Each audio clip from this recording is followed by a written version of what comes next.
Quisiera elevar mi voz por encima de mis penas. Quisiera romper cadenas y encender el altavoz.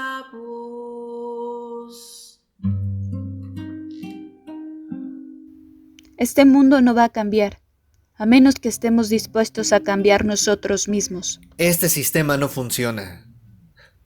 ¿Pero qué se le va a hacer? La paz no puede existir sin justicia. Cuando estás convencido de que tu causa es justa, luchas por ella. A veces quisiera llorar, pero sé que no puedo, porque eso me vuelve vulnerable, me desarma. Mi nombre es Digna Ochoa. Soy una monja que comenzó su vida como abogada. Este ha sido un proceso de construcción de un proyecto de vida, desde un compromiso social hasta uno espiritual con un aspecto místico. Quiero liberarme de estos recuerdos. Quiero ser tan confiada, segura, aventurera y despreocupada como lo era en 1987. Me llamo Dayan Ortiz. Cuando fui a las tierras altas del oeste de Guatemala para enseñar a los niños indígenas a leer y escribir en español y en su idioma nativo, no imaginé que el 2 de noviembre de 1989, esa Dayana que acabo de describir, dejaría de existir. A veces quisiera vivir en un lugar en el que no esté en contacto con nadie. El 28 de junio de 2010, empecé a peregrinar pidiendo justicia por ella, tratando de entender por qué el Estado se la ha negado. Soy Irinea Buendía, madre de Mariana Lima Buendía, víctima de feminicidio. Mi historia refleja el sufrimiento de cientos de miles de personas en Guatemala, un país devastado por una guerra civil que comenzó en 1960. Mariana tenía 29 años y estudiaba Derecho. Vivió 18 meses en el infierno que su marido Julio le construyó. Tenía un trabajo que consideraba bueno, pero me di cuenta de que estaba haciendo lo mismo que todos hacían, sirviendo a un sistema que yo misma criticaba y contra el que había querido luchar. Mi hija no se suicidó. Lo sé porque un día antes de encontrarla muerta en su casa, me había dicho que se separaría de Julio y lo denunciaría por violencia física y psicológica. Lo sé porque ese hombre me llamó un día y me dijo: Señora, voy a matar a Mariana. Lo sé porque esa mañana en que él me llamó diciéndome que mi hija se había colgado, al llegar a su casa en Chimalhuacán y ver el cuerpo recién bañado de Mariana, sin vida, con rastros de violencia, supe que mi hija no se había suicidado. Además, la declaración de su esposo, un policía judicial del mismo Chimalhuacán, estaba llena de inconsistencias. Mi padre fue líder sindical en Veracruz, México. Participó en luchas por agua potable y la obtención de títulos de propiedad.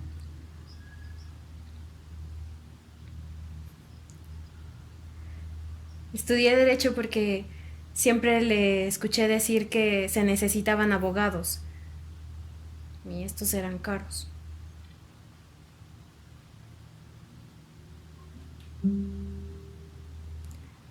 Mi padre fue injustamente encarcelado. Luego lo detuvieron y lo torturaron. Esto fue determinante para que yo quisiera hacer algo por quienes sufren la injusticia, porque la vi en la carne de mi padre.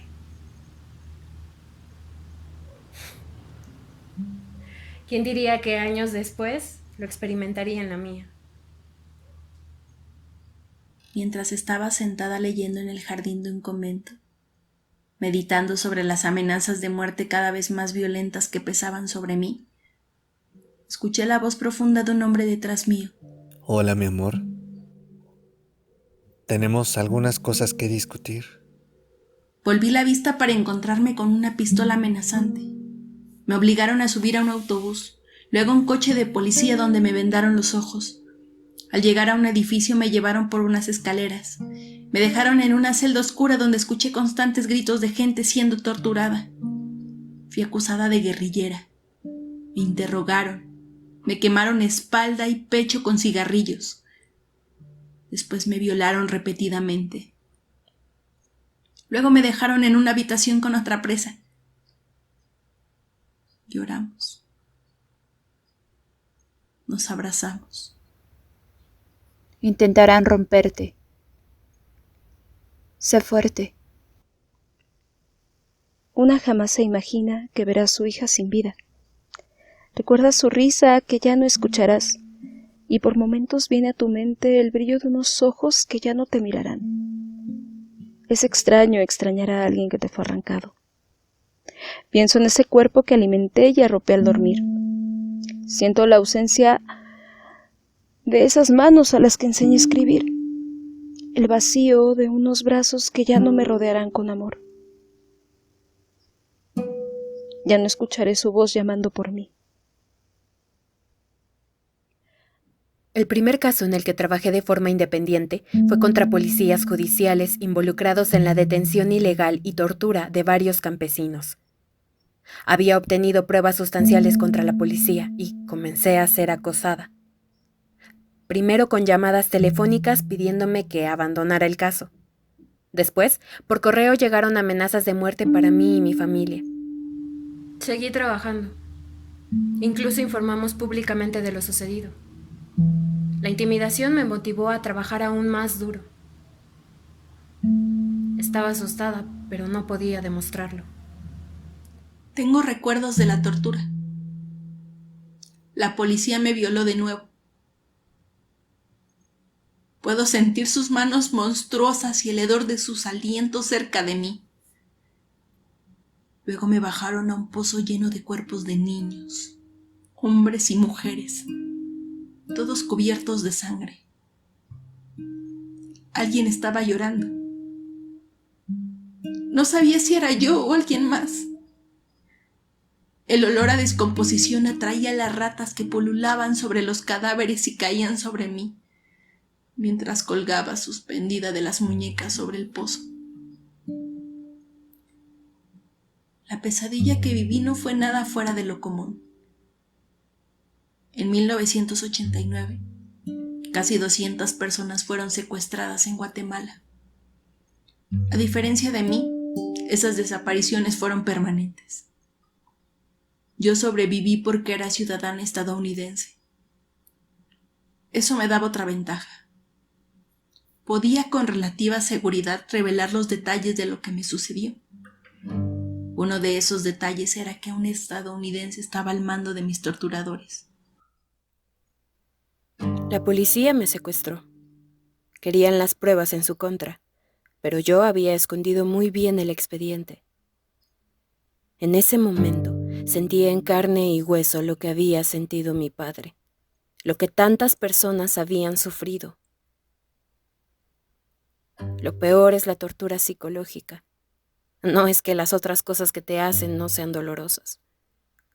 Sin embargo, nada se compara con la tortura psicológica. Tras un mes, me las arreglé para escapar de donde me estaban reteniendo. Me escondí durante un mes más, aislada, sin poder comunicarme con mi familia. Fue un mes de angustia, de no saber qué hacer. Tenía miedo de todo. A mi hija se le veía en la cara la angustia que vivió antes de morir. Los peritos no estuvieron en la casa, aunque digan que sí. Yo estuve allí. No llegaron. No llegó ningún policía porque dijeron que no era delito violento. Desconozco cómo lo supieron, si no llegaron al lugar. Estoy segura de que las autoridades tienen un código no escrito para darse protección entre servidores públicos. Julio amenazaba constantemente a Mariana. Vas a terminar en uno de esos tinacos donde eché otras dos que no aprendieron a tratarme como debían.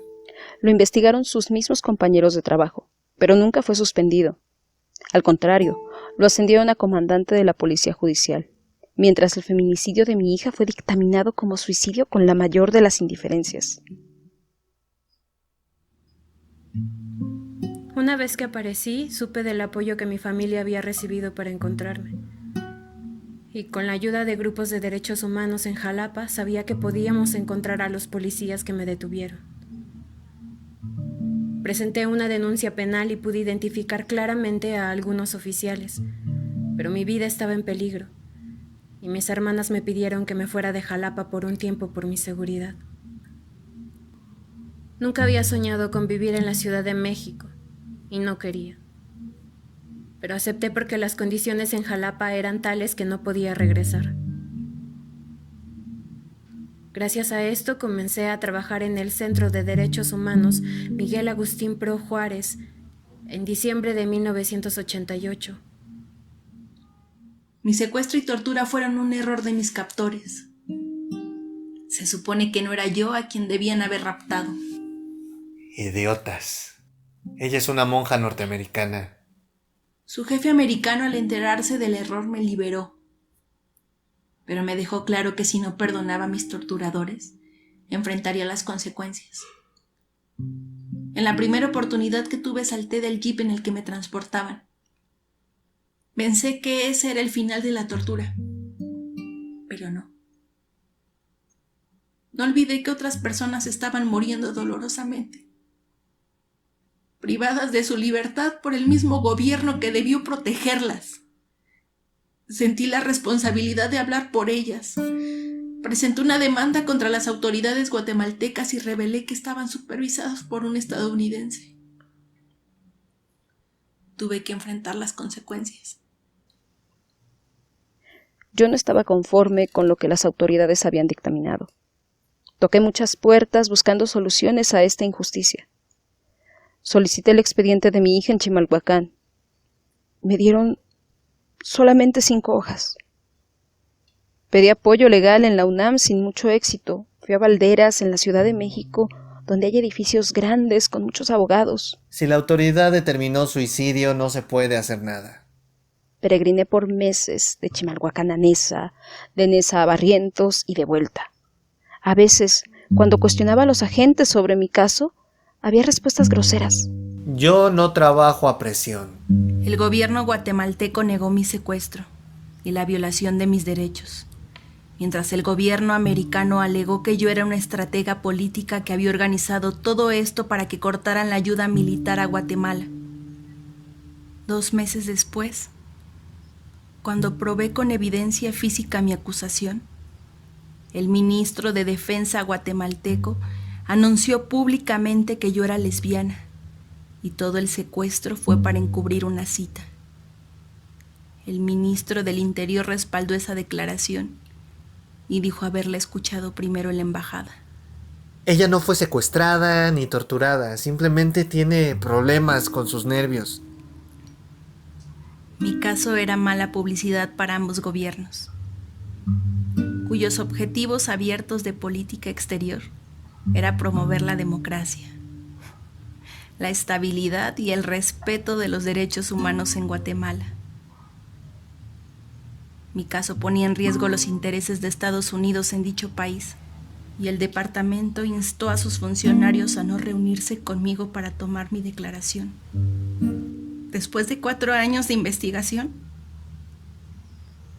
la Organización de los Estados Americanos encontró que mi testimonio y las pruebas de mi secuestro eran creíbles y responsabilizó al gobierno guatemalteco de ello. El tiempo fue pasando. Los ministerios públicos cambiaron y en 2011 nos negaron la exhumación del cuerpo de mi hija y determinaron el no ejercicio de acción penal. Me enojé muchísimo. Me pedían que les llevara un testigo, pero ¿quién lleva testigos cuando va a matar a alguien? Una mañana, mientras escuchaba la radio, supe del Observatorio Ciudadano Nacional del Feminicidio, y ellos me ayudaron a no darme por vencida, a interponer varios amparos, que aunque fueron rechazados, nos dieron el coraje para escalar el caso a la Suprema Corte de Justicia, que en 2015 lo reabrió y sentó un precedente jurídico para violencias como la de mi hija. He recibido amenazas por hacer el trabajo que hago, y claro que he sentido miedo. Algunas personas hablan de mi valentía, pero es la rabia por el sufrimiento de los demás la que me da el impulso para seguir. Es la injusticia la que me motiva a hacer algo, a correr riesgos, sabiendo que si no lo hago, las cosas seguirán igual. A mi regreso a los Estados Unidos, fui intimidada, posiblemente por el gobierno guatemalteco o miembros de la Agencia de Inteligencia Americana. Esta intimidación se trasladó al tribunal. Mientras buscaba justicia, fui tratada como criminal y duramente interrogada. Rara vez comparto mi propia experiencia de tortura. Recuerdo haber hablado con una víctima que estaba muy enojada, para quien el deseo de venganza se estaba volviendo destructivo. A esta persona le compartí lo que viví. Si no perdonamos y superamos el deseo de vengarnos, nos convertimos en uno de ellos y enemigos de nosotros mismos. Es una pena que tuviera que pasar por tanto dolor en mi vida para descubrir mi compromiso real, la razón por la que estoy aquí. He descubierto la injusticia con una profundidad inusitada. He aprendido que el mundo es mucho más grande que el que yo había construido. Mis horizontes se ampliaron. Mi deseo es que todos sean capaces de mirar la injusticia a los ojos y hacer algo al respecto, sin que sea necesario pasar por un dolor tan grande como el mío. Nosotros tenemos que ser una luz para los demás, no una oscuridad para los demás. Los gobiernos continúan viendo los feminicidios como una mancha negra en sus administraciones y quieren llevar agua a su molino diciendo que ya no hay. En muchos lugares me han pedido 1 minuto de silencio por las mujeres asesinadas con violencia. Jamás he permitido que eso se lleve a cabo en un lugar donde yo esté, porque ya fueron muchos siglos de que nosotras permanecimos en silencio. Nosotras, las madres, tenemos muy presentes a nuestras hijas. Siempre las vamos a amar y no olvidaremos que no debieron ser asesinadas. Estoy aquí porque sé que en este momento, en cualquier parte del país, una mujer está siendo asesinada.